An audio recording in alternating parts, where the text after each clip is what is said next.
My 70s now, and it's a wonderful moment to be, because suddenly most people don't realize how old one is, and I'm reminded by that every time my grandchildren come to visit.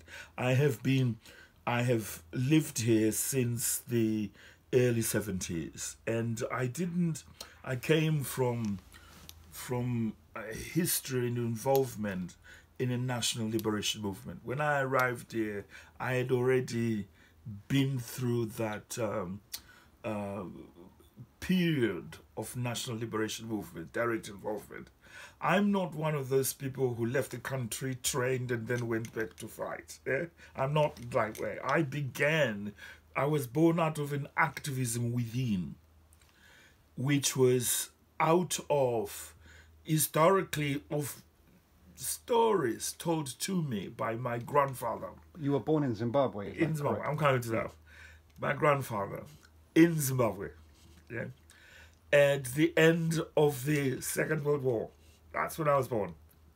And I was born at a time in which there is that mood emerging after the Second World War of the rise of independence movements on the African continent.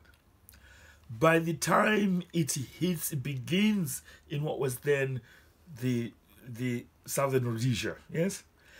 Southern Rhodesia at that time was part and parcel of the Federation of the Rhodesian and Nyasaland. And the Federation of Rhodesia and Nyasaland was administered from the United Kingdom, right? It was run from here. It was identical to what we know about South Africa in habits and form. But the difference is that South Africa reduced its stuff from Grootske, whereas the Rhodesians and Nyasaland, or what is now Zimbabwe, Zambia, and Malawi, were administered from here. The racial politics were historically the same. Most people don't realize that the Portuguese were in my hinterland for about 400 years before the Brits arrived at the turn of the other century. All those questions that have dominated the world, if you like, politics, were just as present in my childhood. So my childhood and early adolescence is spent in the 50s and 60s. I am that old. I couldn't. In the 60s, the 60s were critical in the sense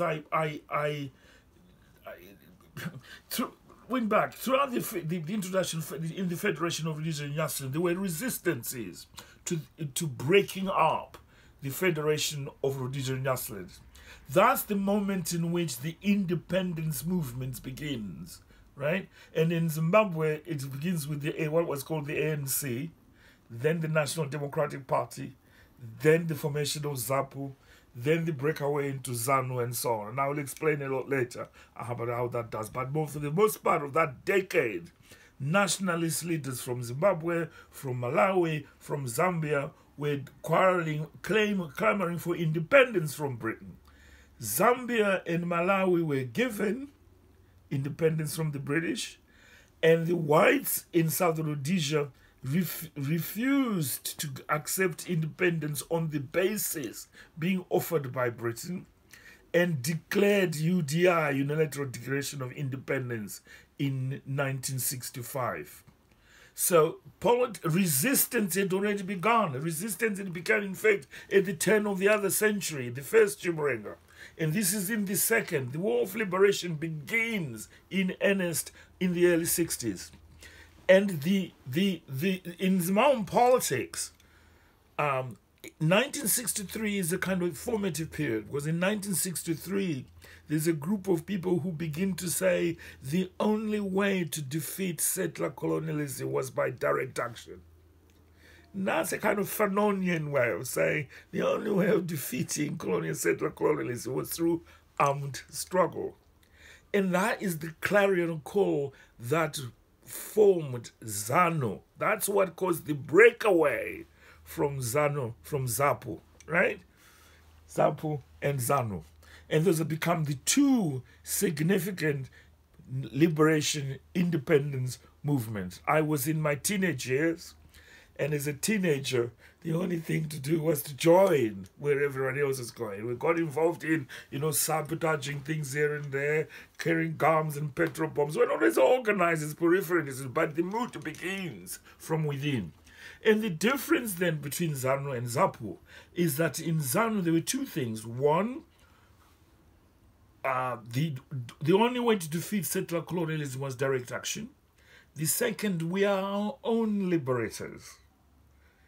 Now, read that against the backdrop of the Cold War and also the Sino-Soviet War. So if you were allegiances to there were elements in Zapu who went on to form ZIPRA, the Amlingov. They were kind of influenced by relationships with the Soviets, yes, or elements of the ANC in South Africa. They were preparing for a collaborative, for a war, if you like, for a conventional war with apartheid's Rhodesian forces. Whereas in Zanu and Zanla, we organized the population, right? Organized the cell structure, right? Created liberation zones, right? Aligned ourselves with Frelimo, Tanzania, and China. So in fact, the historical links between Zanu, Zanla, and China, Bandung, are formed in that way. They have remained the geopolitical marker or distinction between a range of national liberation movements in the region. It's not something that people analysts don't pay attention to, but it did. It caused the reason why Stole, the first president of ZANU, okay, was removed from the leadership because of his wishy-washy relationship with the United States. Okay, and Robert Mugabe then gets installed, becomes General Secretary and finally President, while he's still in prison until he's released on parole. By the time he was released on parole in 1975, I had already left. The revolution had already begun. He is released and goes back to Mozambique, reorganizes forces, and we do the final push runs up to 1975. So my direct involvement in that is really prior 1972, right? The period leading to that. But then again, I continued to be involved in international advocacy, and so I never saw myself in any shape or form as part and parcel of a child of that revolution, as an active participant of. I encountered Fanon in the bush, not in the library. I say that because those are the if you like, on reflection, the beginnings of my political sensibilities. I did not, and of course 1968 is important for it, because 1968, after UDI, the British Labour Party, Barbara Castle in particular, issues a statement in the House of Commons that any Zimbabweans who suddenly finds themselves without any documents should be given a British passport. Most of us who found ourselves out, I left the country without walking on foot across the border. And anybody else who found themselves in another country, you were able to apply for a British passport. And of course, officially, it might have been called a refugee camp, but actually it was either a Zanla base on Son. And that's how I got my first green little piece of paper that got me into this island. So in a way, my allegiance to the labor movement is born by that moment. But it's also historically at a time, we must remember, which is very much international in counterculture, to which people like myself listening to radio or already began to listen through music, or think through music. So we had listened to jazz, we had listened to Curtis Mayfield, we had listened to Jimi Hendrix. We're part and parcel of the counterculture of international. So except the difference for us was not because we had shared image on the living room, we're actually involved in armed struggle. So that's the setting of the scene, as it were. How do you remember literally how you received the works of Fanon? Where was that? What was that? Exactly. You have to remember that Robert Mugabe had already been to Ghana, okay, in the area period. So were a number of other freedom fighters. And there were a number of people who were in the phenomenal Accra conferences at which Fanon had attended. So there was already a personal knowledge of Fanon inside Zanla's circles. right? We had already known of the Algerian War. We already knew of Nkrumah, right? And these were streams through which a kind of literary conscience was emerging. I can't remember exactly when I first encountered my copy of Wretched of the Earth. I might have been somewhere in Morogoro refugee camp in Tanzania. It's one of those back copies that I read by everybody where you are in this place, because it's a phenomenal book. But it wasn't necessarily introduced to me as a sort of the text that it has become. It was just one of those books that was around. So I read voraciously at the time, coming from a place in which reading and writing and literacy was a way to get out. I didn't read it as closely as I do now. I didn't read it with someone who was French speaking.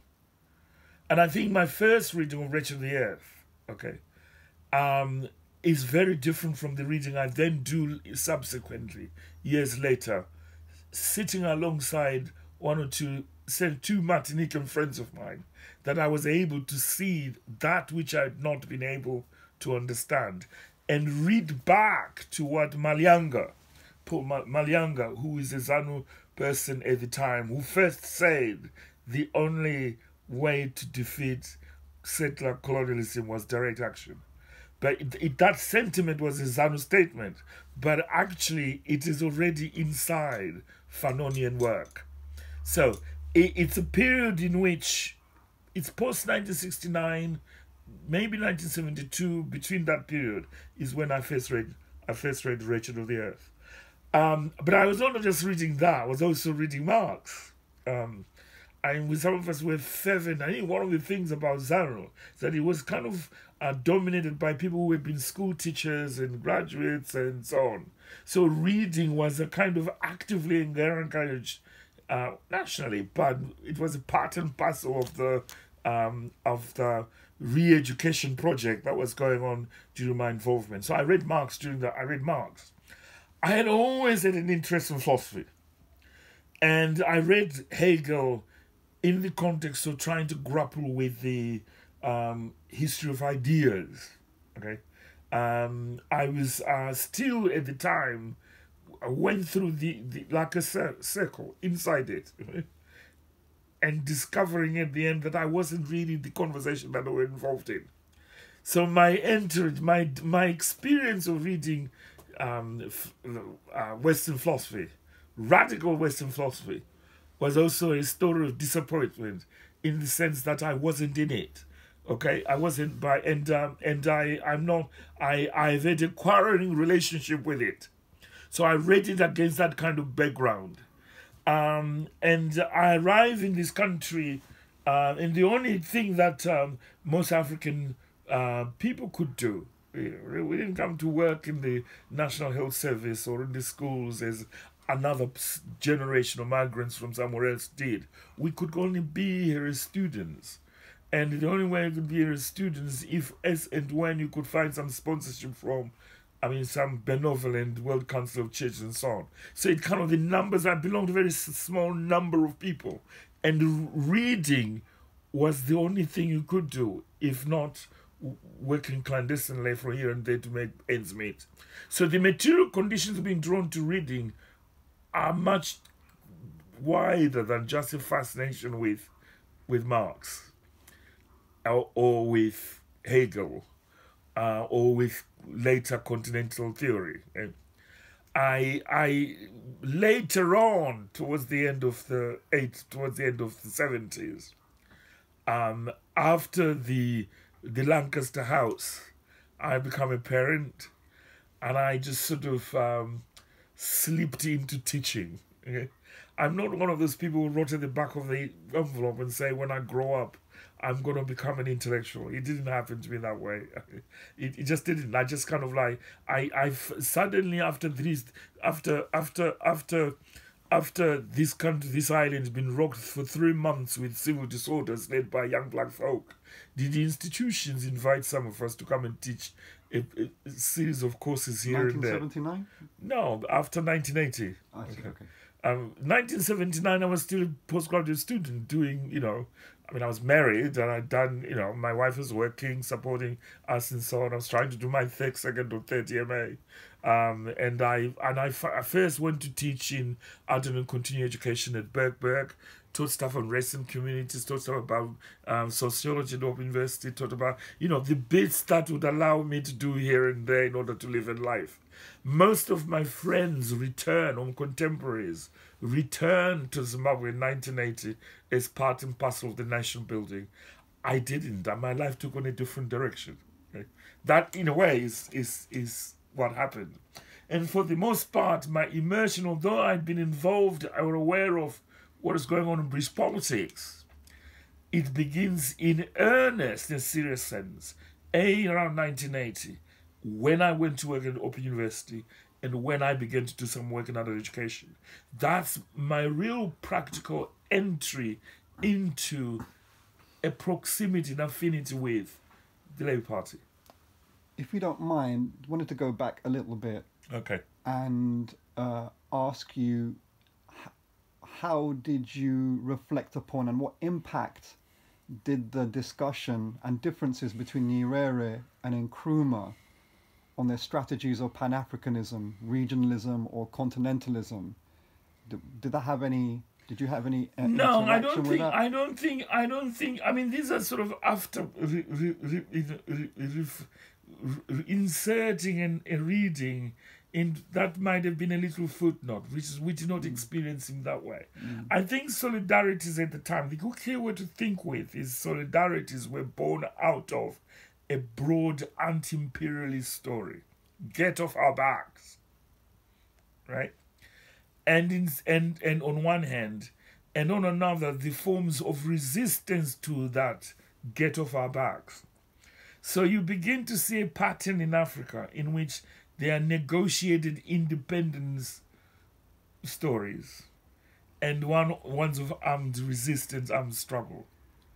And they produce different states or institutions, consciousness, and so on. But there were always solidarities across, regardless of. And I think the radicalism, the radicalism, also called radicalism, was in part shaped by whether the so-called democratic institutions born out of these museums were out of struggle or not. So that was one, and the second is that I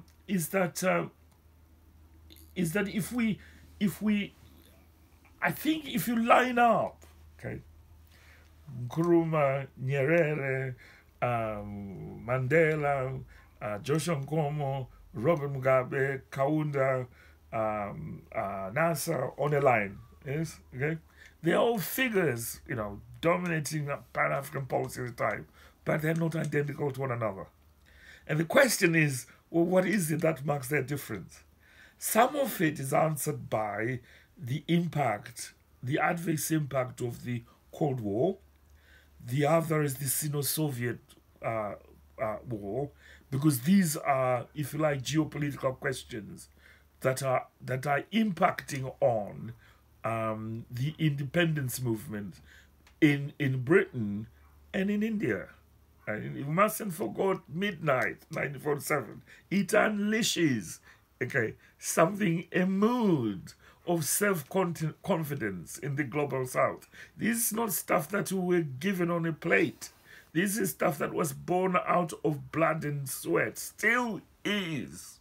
So that would be my answer, an indirect way of saying, I think it means different things to different people, depending on what it is that takes forms of solidarity. I can't say so-and-so was more Pan-Africanist than that's just that kind of, it's a bit like what we used to do in the 70s. Who knows chapter 4 of Das Kapital better than the other one? Only to discover that's just kind of like boys' game. You know what I mean? It's not. I don't want us to read our intellectual ancestors in that way. I want us to go back and identify things that they were able to pull off, some of the things that they were not able to do, and understand them in the context, material conditions of their time, and then pose the question: which bits are still important can we draw on to make use of in the rest of the day. In that sense, I'm a conjunctural analytic reader. So you reference Frantz Fanon. You just touched upon, you listened to Jimi Hendrix. So this is late 60s going to the 70s. Now, Jimi Hendrix, Frantz Fanon, you could put them in under a very wide bracket and category of the radical Black Power moment. So I wanted to ask you, figures like Malcolm X, Stokely Carmichael, Kwame Ture, does this have any impact on you? Well, this is interesting and put in a timeline. These people are not really very much involved in anything politically. Well, they are, but not worldly. In the same way, some of us are already carrying the gun. You know what I mean? I didn't carry the gun after reading Malcolm. They're just parallel moments of history. Okay, there are happening at a particular time in which some of us are you know, the armed struggle, the spirit of the armed struggle did not suddenly begin in 1963. They already had been the first Chimurenga in the turn of the other century. The first revolutions of resistance. Stories and narratives told by grandparents were there. Figures of internationalism are there really during period of what leads up to this first, Second World War and after. They may not have been referenced with the same material that we now have dominating from the universities and so on, depending which class and groups of people one is talking about. But they do, it's interesting to look at them in parallel context, as opposed to what came first, what influenced what. So I would have been aware of Malcolm as a parallel figure, depending on what literatures were available to me. But I couldn't say that it is not, the Black Power movement didn't really have that. It is something that those folks who were able to travel from the front line to make their way into Europe, to Europe and so would come across, and or would have been hosted by those comrades. Okay, so people like me might be invited by a group of Pan-Africanists, I don't know, in Hendon or something, and then I would talk about something that's going on the front. Relations were formed that way. I think it would be interesting to ask people who were involved or from the West when they first learned of national liberation movements. And that's interesting when you read a figure like Baldwin. A lot of people do not realize that James Baldwin was heavily involved in supporting fundraising, hosting a whole range of national liberation personnel from Southern Africa, right? And it's just situating Baldwin in the way in which some people sort of tend to kind of identify him with certain kind of politics that people think politics of the body is absent from African politics. Actually, Jamie is very much involved in there. That's one of the reasons I got to know him. I got to know James Baldwin, not of his work. I got to know him because he's one of two people who is involved in solidarity activities. I mean, he's there very much in the middle of the 70s. The first time I met him was in a context where it was at the publication of a book that was writing, was a collection of interviews of former freedom fighters writing anonymously at the time, because it was a moment of danger. I'm interviewed in that book, but with a different kind of pseudonym, as it were. And he introduces that book at the gathering at the Africa Center.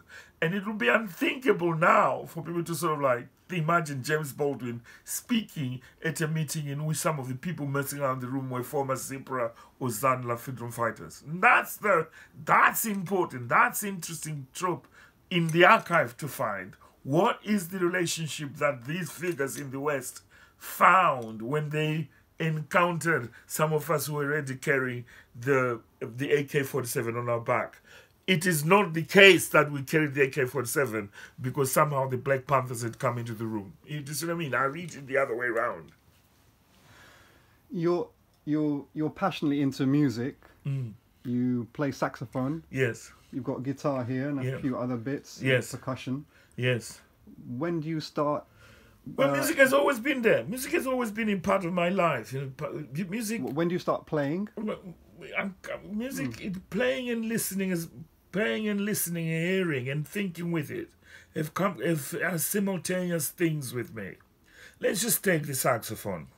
My father was a school teacher, primary school teacher, in a school that was run by the Salvation Army in the Harare province of southern Rhodesia in the 50s.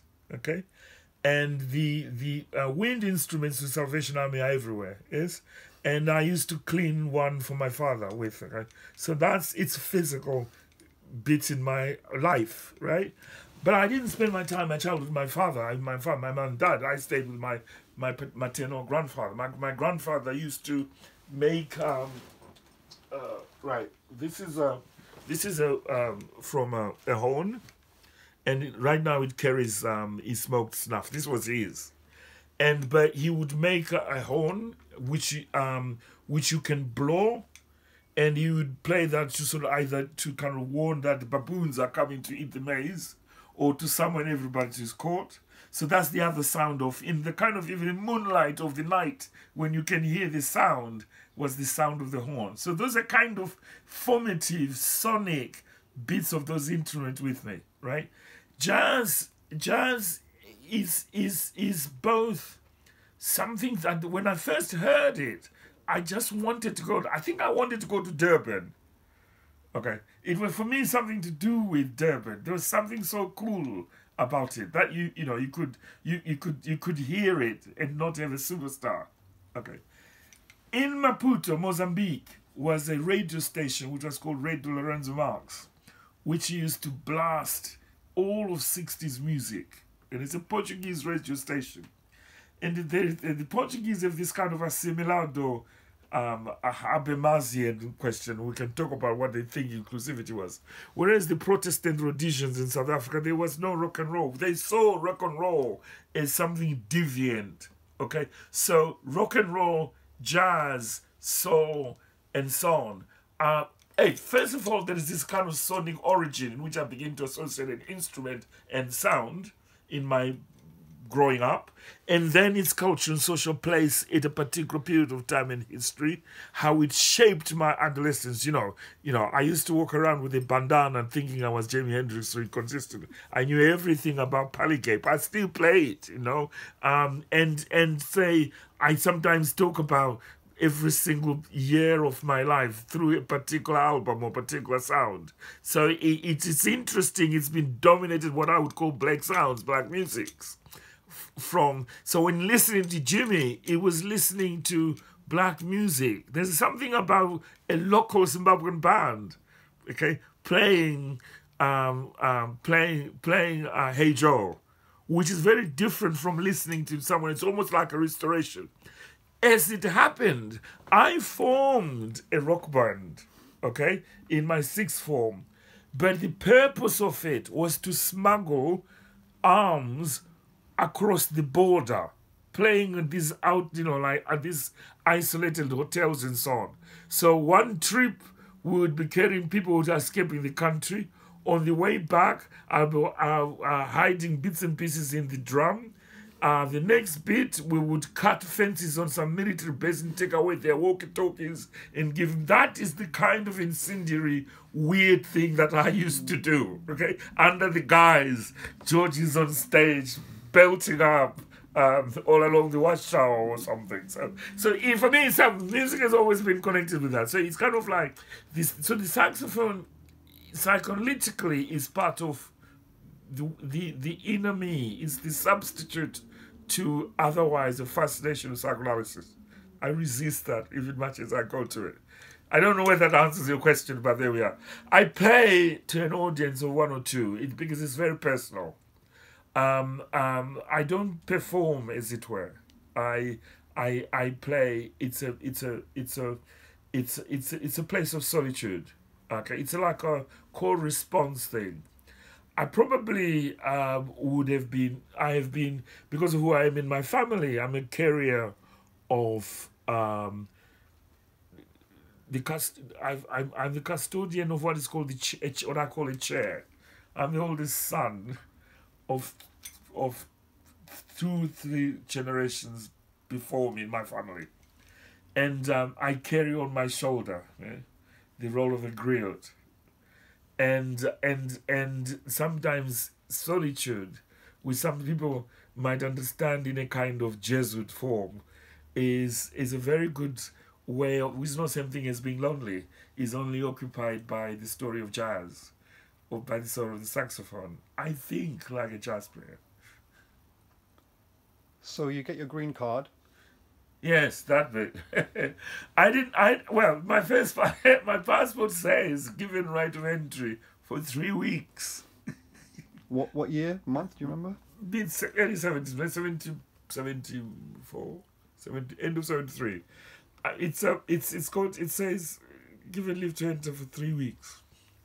How I was able to tell, the thing to remember is that in the early 70s, right throughout the 70s really, you could go to any higher education institution, okay, and attend lectures and use the library and so on, without anybody knowing you were there, okay, until it comes to registering for an exam, okay, and so most of us hanged around inside institutions while we're still waiting for your papers to get sorted. I know what that world is like. So my sympathy is about what it's like to arrive here as a migrant or asylum seeker is lived. Okay, it's lived from, and the responses that I get, you get eventually understanding the racisms that underpin various immigration legislation is something from an experience that I lived through. So my first few years were about living under the radar until I had everything sorted, which, and gradually. So by the time the 80s arrived, I'm tired. I want to have a life. Okay, I really genuinely wanted to have a life.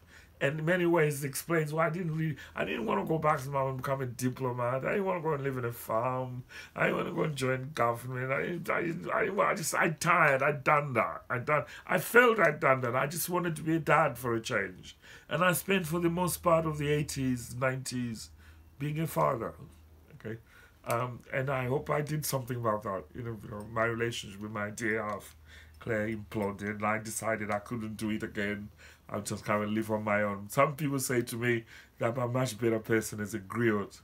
You can come to the store and have a conversation and they have a laugh. But it's been my life retrospectively has been lived through that inclusive in between, living across race, across cultures. Maybe that's what draws me to London. That sense of unfolding. Okay, that the notion of displacement explains things for me better than the notion of return. The notion of mixing fascinates me than sameness. Okay. There's everything queer about how my brain works. My body does other things, but you know what? My brain is not that which is on offer. Okay. I just want to. I think there is. I want to put my resources, left there might be, into thinking and sharing what is it that continues to make the world we live in so anti-humane that we are incapable of understanding the miseries wrought on by neoliberalism. And that brings us very well into the crisis of thinking about the Labour Party as an institution. Now, political parties have an educational function, even if they don't realize they do. All of them. And they're busy daily educating people to do certain kinds of things. The Labour Party hasn't remained in one place as one person. There's never been. Indeed, if I were to think about the relationship between the Labour Party as an institution with what goes on in the world I came from, I would not want to be seen anywhere near it. Okay? I really wouldn't be. In fact, it's been some bizarre things have happened internationally as a result of the Labour Party. So I don't begin my political relation with it. I'm not born out of it. And yet, at the same time, in parliamentary democracies in this country, it's not an institution one can afford to ignore.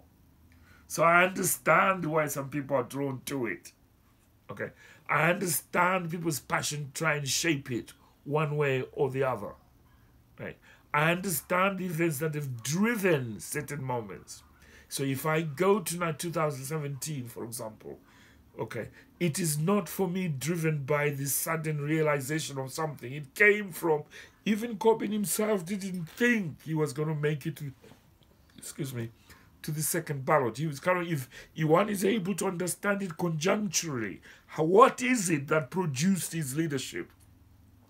It's important to understand what it is that, what is it that saw his whatever dreams he have cut in half is another. It matters for us to understand that. Why? Because then we can tidy up and move on and do some things better, if not differently.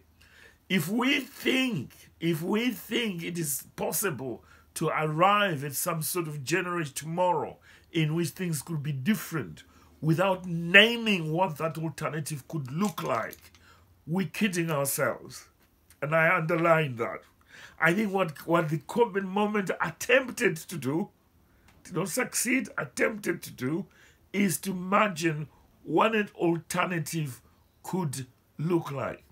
There are no guarantees that there already exists out there a formation, be it young people or working in a car industry, who are already waiting to be wired into it.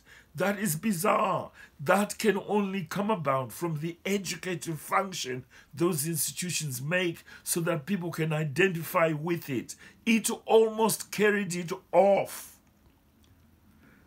That is not the same thing as imagining it as a sort of distinctive movement in itself. I don't think it arrived there. That's a fantasy. I don't think even Jeremy himself thinks that.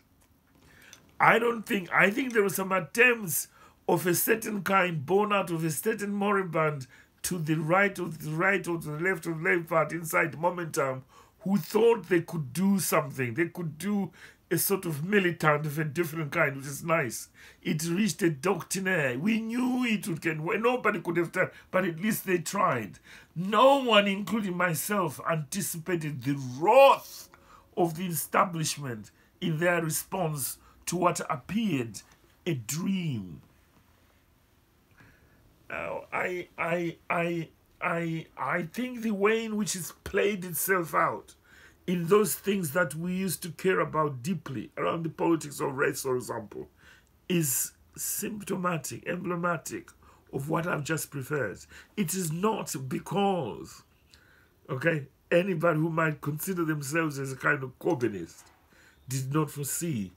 We just didn't anticipate that the response, the revenge, would be so deep. Take me internationally. I sometimes say, what do you find in Zwan politics internationally is the revenge to our independence, rather a problem of ZANU-PF. I think there is a power of what I'm trying to describe. What we've experienced is revenge to what was imagined a Jeremy Corbyn Labour Party would do. A Jeremy Corbyn Labour Party is not the same thing as what might be called Corbynism.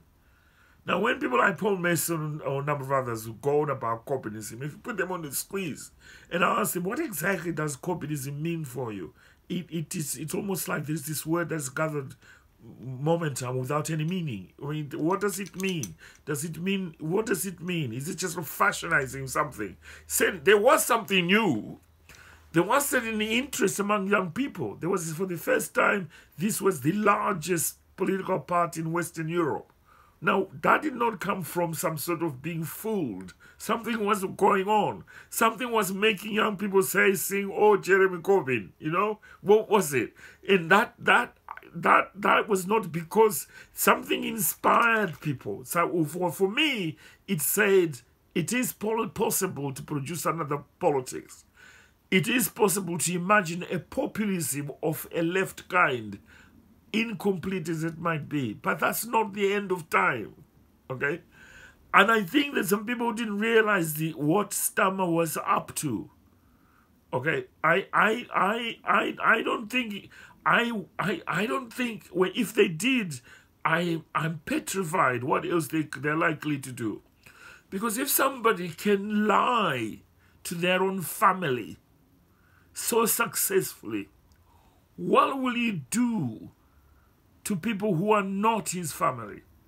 And if you put those two things together, then I do not see a stammer victory in the way in which people imagine. They might get it because the Tory party is imploding, but not necessarily because of an identification of an alternative. There is, and it terrifies me when today's politics is talked about as if it was simply managerial. It isn't. There are real questions. Now, let's take the story of anti-Semitism as part of which has been. This is one of the. I read a hell of a lot. I mean, I think I want to publicize this book. No, I haven't written anything in it because I'm a reader. I try to understand stuff. There's a lot more stuff people can read, but it is good. Why? It's about redefinition of the myth. It's not because anti-Semitism is not out there. It's on the rise, that is true. But what is the evocation of it about? Is the evocation about it actually enabling us to fight anti-Semitism and to make sure it's defeated? I'm not convinced it's doing that. In fact, I'm seeing a reproduction of it, right?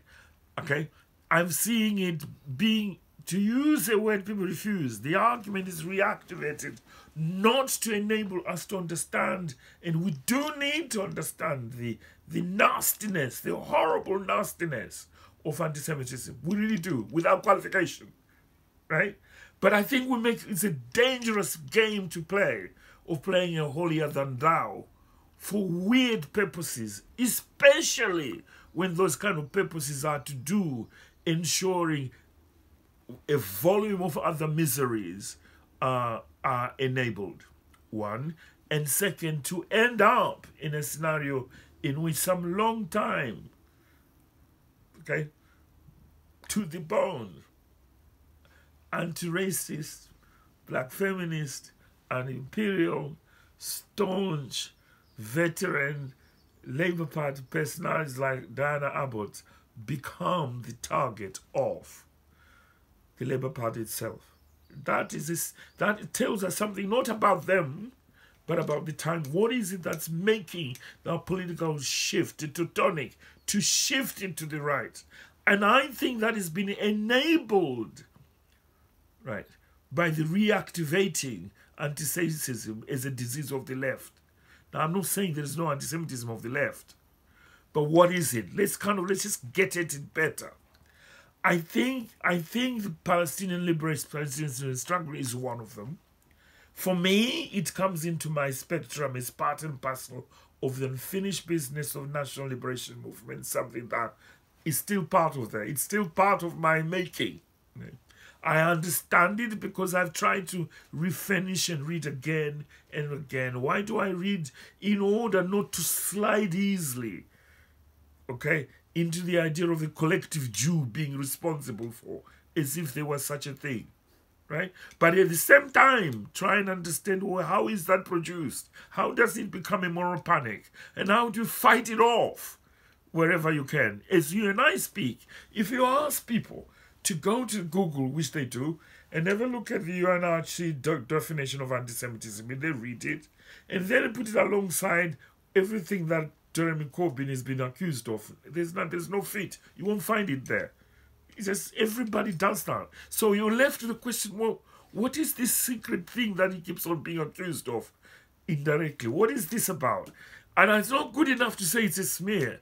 I'm beginning to think there is something very dangerously going on. Because by the time Jeremy Corbyn is gone, we will have given the world a certain thinking about the dangers of anti-Semitism in a wrong way, in a wrong direction. And I don't think that's sincere. For it is sincere or something one should leave alone for the next generation to come. So we should have a serious debate about what we understand of anti-Semitism is. And I think that one of the qualifiers I make is to make it possible for that to have an open discussion instead of having a closed one that says you're only allowed to speak this way or be banned. And there seems to have appeared what I call a punitive culture. People are punished first before they think. Now, let me tell you something that happened with me about feminism. Feminism does two things. It made me and broke me simultaneously. I didn't sort of wake up one morning from the bed and think, this is what I learned from feminism, without a conversation in which some comrades and friends challenged me, okay, from a position of love, not of abuse. If someone had punished me, I'm not justifying, violence on the street, okay? I'm not doing that at all. I what Sivananda used to say, look, do your race in training, have it. I just want you to stop doing this kind of like tests at the airport. Do you know what I mean? Awareness training is not what I'm talking about. But there's something very serious is going on in the field of knowing. Having said, if political parties have an educative function, and I asked myself, and I asked them, what is it they think they're doing around the subject of anti-Semitism? And I'm afraid Stammer is done worse than I could imagine, right? And the 10 principles that he told me, or people like me who could have voted at that time, who's the only reason for joining, who thought, well, let me just join the Labour Party in my old age, was in 2017. Now regret it or have been leaving, voted because we thought it was possible to get something that would excite a different generation. If you ask them, he said to them, that's how I call the film, he would keep the core principles there. What has he done? Everything has been scrapped. And that's what I mean by lying to his own children. So what is left? He's left with, I want to be nice to the Tories. I want to be nice. We knew Boris Johnson was going to lie. We are about to do the same with Stammer. We know he's already lied. What does it say to younger generation about the importance of electoral politics? It obviously means they say it's not for them. It's not a wonderful place to end up if we end up saying electoral politics is not important. I wanted to connect two things at the same time, the Labour Party and your life in the 1980s. You said you became a father, you focused on that. Just wanted to go back to the 1980s and to explore your observations and experiences then, if you had any, connecting that to the Labour Party and the Greater London Council, GLC. Now, just to put in a problematization and a critique, perhaps, to inform your comments, as far as I understand, the rise of the GLC-type Labour Party politics and that the Boateng, Bernie Grant, Keith Vaz, Diane Abbott generation of new members of parliament has been argued by many was the signal of the beginning of the end of the radical grassroots in this country. At the same time, it was an interesting experimental time of certain things going on in local authorities and the GLC at the time. So I just wanted you to make some comments. Let me put it down this way.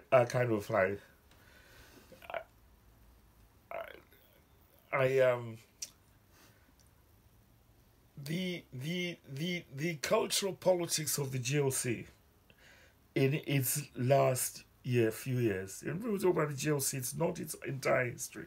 Just focus on its last few years of its life. Were very much shaped by the disorders that had dominated this country. In other words, it was in that sense black community informed.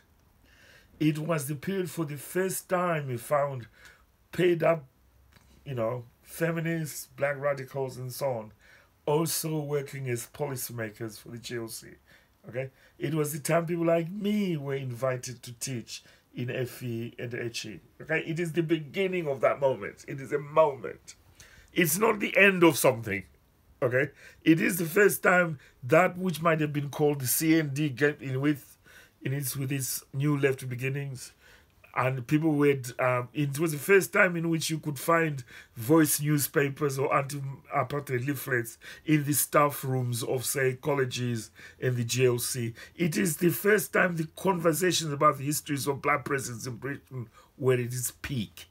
It is the moment of an attempt to have something called black politics, right?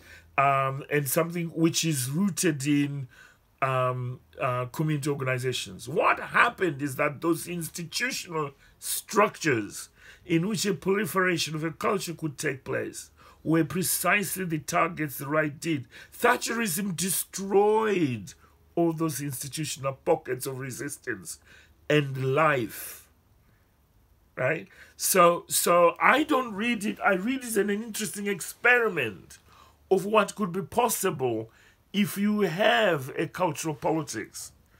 Right? The minute that people were frightened off that they were paying for some foreigners and whatever it might be, whatever language that was used, and that is what was affecting your community charge, your local tax rates, they voted for somebody who didn't make them pay. What people didn't realize, that was the beginning of the end of youth centers, say, if you were interested in youth centers, or libraries, say, or afternoon class, or language classes. The number of classes that, I mean, when I worked in adult education and teaching film, media, and so on, the students we had were not people who were, some of them were access. We're trying to encourage people to come. It is a moment in which access goes under proliferation. There are lots of people now, I knew on one end, academics in the country on one end, okay? The time at which my friend Gus John was still at the GLC as my boss, as my boss. He sends his warm greetings, by the way. Okay, as my boss. And working with me internationally, I remember us going to some international conference in Berlin, going on about his figure, what it is that we had achieved in India. I remember traveling with Gus to go to invited by the South African government to talk about, the possibility of Pan-Africanism in the first 6th chapter. All those possibilities, those structural frameworks were destroyed. The attack on us. So I don't see it as the ending. I see it as a possible experiment of what could be done by having a cultural politics and the importance of a theory of institutions, right? The importance of building our, we tried, you and I tried to do that Trans-International Institute of Conversations, Discussions and so on, right around King's Cross or in Victoria, just before the pandemic set in.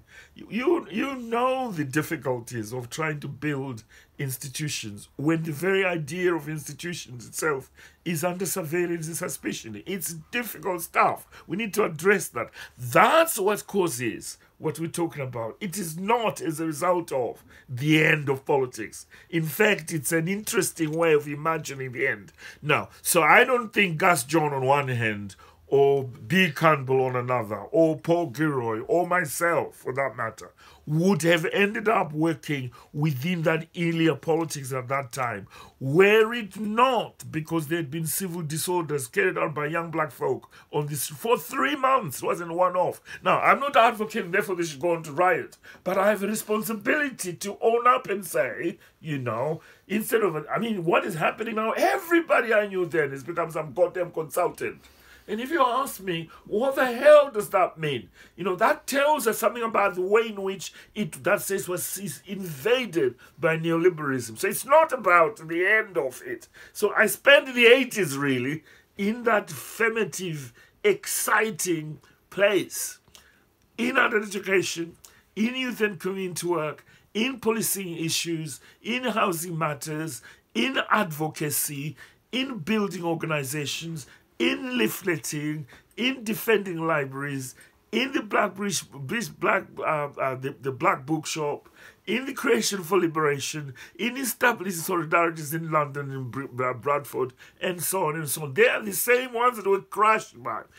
New Labour comes in, normalizes Thatcherism, right? And that is what we're experiencing. Right, is yet again a recycle of the pain that took place that we thought we had won. And I think, and I first met Diane Abbott. We were both members of an executive, what was then Camden Council for Community Relations. right? We sat on the same executive. And at the time, she was still working in for London Weekend Television or something. I've known her for a long time, since she lived in Lanning Road. She's a mate. I've grown up with her in my time.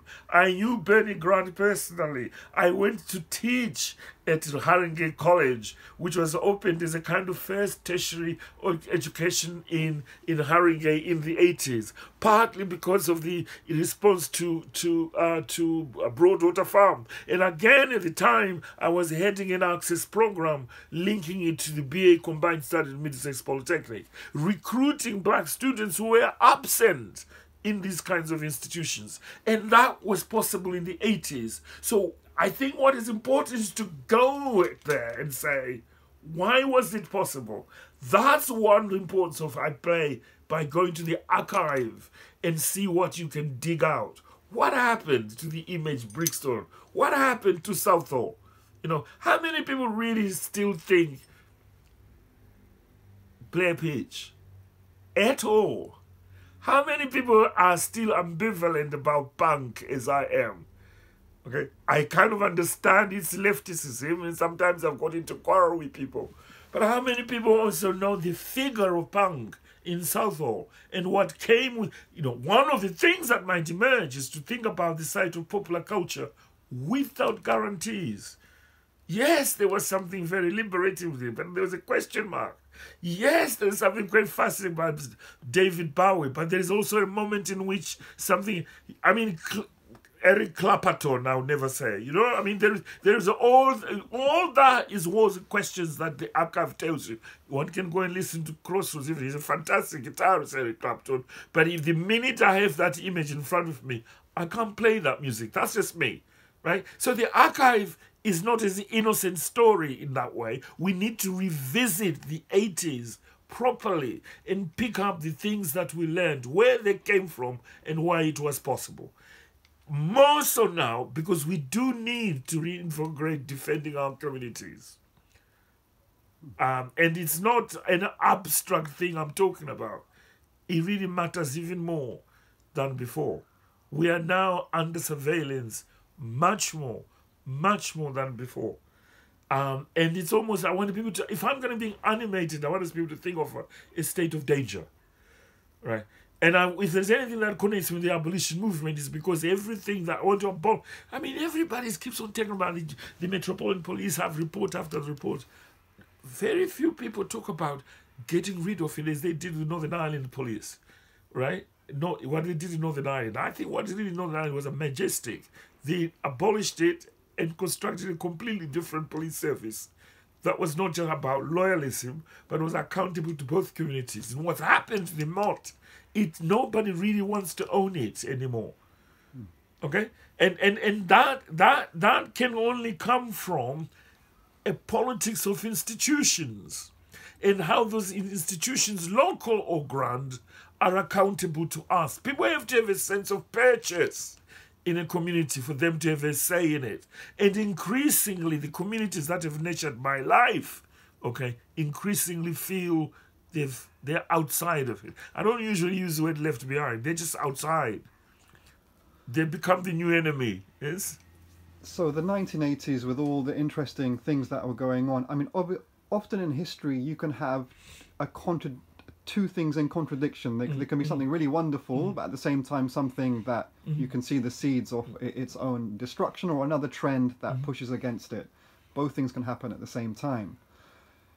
I suppose it pertains directly to the challenges and arguable failure of an independent political vehicle of the grassroots that centralizes black liberation and black struggle. So you referenced partly in your comments everyone became a consultant, which points to a form of kind of institutional corruption directed towards the grassroots. So how do you reflect on the way the grassroots struggles, which you yourself said without that there wouldn't have been that push into the Ilya, etc. in the 80s? I want to give credit. I want to give visibility to what I call urgency of the inorganic. I'm skeptical about having a notion called the grassroots, you know. It's a bit like the vanguard, what we used to call in another language proletariat. I want to resist for a moment, okay? I don't want to call it back as a kind of sensibility, a mood, like in a jazz piece, okay? And where it's the pulse is saying something quite different from the institutional life. Hence my remark about the need to revisit what we understand, what we know about theories of institutions, and I want to argue whether or not, to the extent that I don't think a range of institutions, they're not irrelevant, okay, but they don't. It doesn't feel that they have anything to do where everybody else is at, okay. Right, wherever what is that is. One might say, is it the barber shop anymore? It used to be, not really. Okay, in a Foucauldian way, power is invaded all the bits that we used to think were safe. So in some ways, I want to argue for a new set of institutions, born out of understanding things as they existed, not as I would like them to be. Right?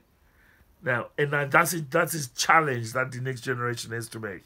If the current institutions no longer matter for them, then we have to put our tools together and think in a slightly different way. And go back to the drawing board and figure out the knowledges that might enable to empower us, if we think so. The importance of going to the archive is that we can dig out the things that worked and pull those things together and either make a challenge. You know, I want people to make do with the spaces they occupy and make a difference to them. Make the difference in the space you occupy and see what happens. And set it that way.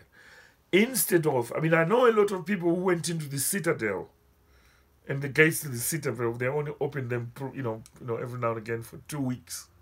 And once they're in, they're closed down. And their habits changed. And they're unrecognizable. I don't know what my name used to be in their file of facts. I doubt if I'm in their WhatsApp group anymore. Do you know what I mean? They're just gone. They don't exist. Something has shifted.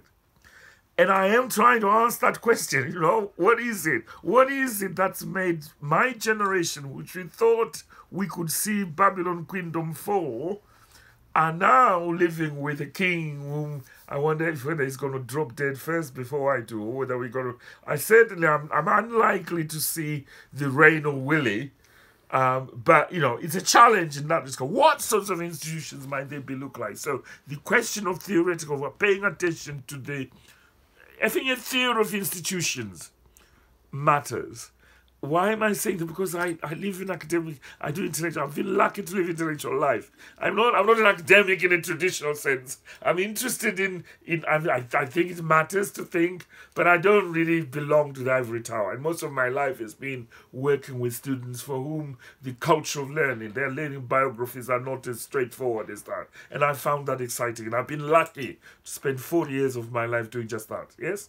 And I think that became increasingly a way of doing politics differently. I don't think I would be able to do that if I was beginning my life now. Okay, there isn't an institution to do that, and there's been kind of like PhD inflation that's going around masquerading as really useful work.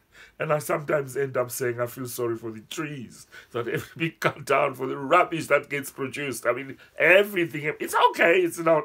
I'm not anti it, but I think the the ground is shifted somewhat, and the right, or all those elements we call the right in whatever extreme form, is busy regrouping and taking our children with it. That scares the hell out of me. So it matters to have a theory of institutions and then occupy them. So we recently, in our correspondence, went back to the Stuart Hall Shivanandan New Times debate. Mm-hmm. And I think that's very relevant to what we're discussing here. Mm-hmm. Stuart Hall was quite brilliant in his quote-unquote the great shifting right show. The great right moving show. Yes, yeah. Yes. He had his finger on the pulse quite well in the 80s. Mm-hmm. And of course we live in Britain. Mm-hmm. it's a primary colonial historic power. Coloniality and ideas of colonialism is internalized en masse in this country, which I want to touch upon later in our conversation about Brexit. But yes, some reflection perhaps on those discussions at the time, where Stuart Hall seemed to be a visionary. I think Shivanandan's response was sharp, but it wasn't totally irrelevant as well. What most people don't realize is towards the end of Stuart's life and towards the end of Silver, it resumed a really wonderful, cordial conversation. And the conversation that went on between Stuart and what happened, and I was present in both situations, right? Not as an observer, as a participant, sometimes in the room, sometimes exploring some of those debates, or guilty as charged. I think the thing that Stuart saw and what Silver was sawing are two different things, right? There are those of us who were followers, fans of either lot, yes, who widened the argument much more than they saw. I think the quarrel is with the children rather than the parents themselves. I think most of us misread them. And I will tell you why. Because everything that Stuart produced, you could not have had Policing the Crisis, which is the seminal text that out of which cultural studies in Birmingham began, without also thinking about what institutionally preceded it. Every single person at that time had to go to Silver. And Silver starts by a theory of institutions, doing a raid of what used to be part of Chatham House Library and turning it into something else, right? In the same way as Stuart goes to the Centre for Contemporary Cultural Studies, and after Hogarth, turning it into something else. They're very, very similar, actually, in that way.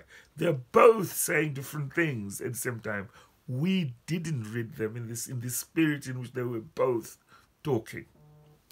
So if I introduce it that way, suddenly the distinctions are not as sharp as what is. They are in people's imaginary. They are real. They're not fiction, but I don't think they're what people think they are.